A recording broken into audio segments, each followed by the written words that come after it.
এতিয়া আপোনালোকে হিচাপ কৰক যে এক মাহত এটা পৰিয়ালে কিমান টকা চৰকাৰৰ পৰা পাব পাৰে।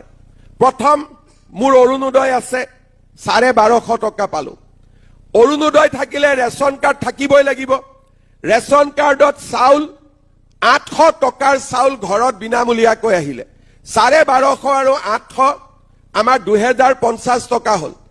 গেছৰ চিলিণ্ডাৰ কিনিলো 400 টকা বেংকৰ একাউণ্টত সোমালে 2400 টকা হ'ল। আৰু আমাৰ ঘৰত যদি এটা বিধৱা পেঞ্চন আছে তাতো আমি 1250 টকা পালো। 24 আৰু 1250 টকা তাতে হিচাপ কৰি দিয়ক, প্ৰায় 3600 ৰুপিজ হ'ল। তাৰ লগত যদি ঘৰত এজন বৃদ্ধও আছে আৰু 250 টকা পালে, তাৰমানে প্ৰায় 4000 টকা পালে।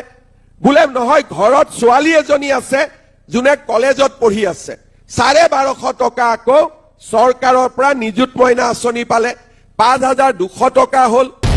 আজি যদি আপোনালোকে চাই যে কংগ্ৰেছৰ দিনত লুঙি ধুতি সূতা কম্বল আঁঠুৱা, আৰু আমাৰ দিনত এটা পৰিয়ালত যদি অৰুণোদয় পৰিয়াল হয়, এই অৰুণোদয় পৰিয়ালটোৱে 5000 ৰেচন কাৰ্ড আৰু অৰুণোদয় থাকিলে এটা পৰিয়ালে 5000 5500 টকালৈকে মাহত আজি সুবিধা পাই আছে।